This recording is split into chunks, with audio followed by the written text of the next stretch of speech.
Bonjour et bienvenue pour cette 5e semaine du MOOC. Nouvelle semaine, donc nouveau défi. Cette semaine, notre défi, c'est de parvenir à transporter à grande vitesse, à très grande vitesse même, un message sonore depuis un émetteur jusqu'à un récepteur. Ce signal pourrait être une simple percussion, comme ceci, un petit peu plus complexe, un signal périodique, ou bien encore plus complexe, un morceau de musique par exemple.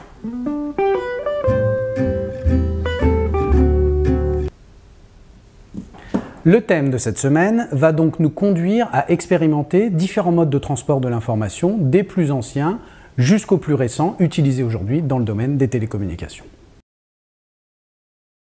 Le mode de transport le plus simple, et peut-être un des plus anciens également, consiste simplement à faire appel à un messager.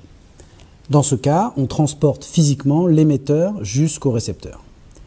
Le plus illustre des messagers, vous le connaissez certainement, c'est Philippides qui, selon la légende, aurait couru de la ville de Marathon jusqu'à Athènes pour annoncer la victoire contre les Perses. Pas très rapide comme moyen de communication, vous me direz, et non sans danger, surtout si on en croit la légende, selon laquelle Philippides, à bout de souffle, serait mort juste après avoir délivré son message de victoire. Bon, si vous le souhaitez, vous pouvez expérimenter ce mode de transmission. De notre côté, on va plutôt faire appel à la physique, pour essayer de trouver des modes de transmission de l'information beaucoup plus rapides et beaucoup plus efficaces. La solution, on va la trouver en se souvenant que l'on a déjà rencontré des phénomènes physiques auxquels on a associé une vitesse de propagation élevée, voire très élevée. Souvenez-vous des ondes acoustiques ou encore de la lumière. Nous allons donc ici utiliser des ondes progressives, acoustiques, mécaniques, électriques ou encore lumineuses, pour transmettre le signal.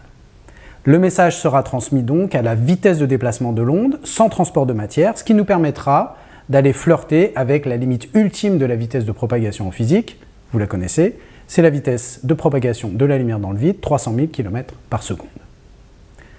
Pour chaque mode de transport, nous allons essayer de décrire la nature physique du signal, le signal transporté, de l'émetteur jusqu'au récepteur, et nous essaierons de déterminer expérimentalement la vitesse à laquelle se propage ce signal.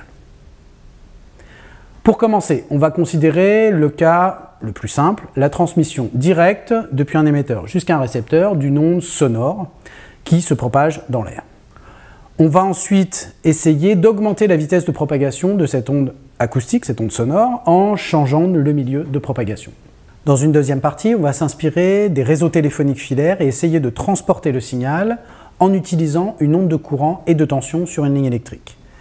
Vous pouvez voir ici une photo de Charles Bourseul qui en 1854 a publié le premier article de principe du téléphone, un article intitulé « Transmission électrique de la parole ».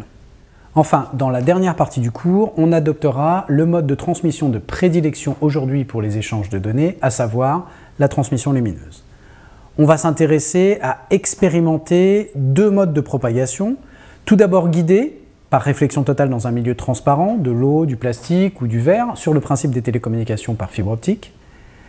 Ensuite, on essaiera de transmettre le signal directement en espace libre, sans aucun guidage, à la manière des communications satellitaires par exemple. Tout ceci nous conduira à l'expérience ultime de la semaine, à savoir la transmission à la vitesse de la lumière d'un morceau de musique joué sur ce téléphone.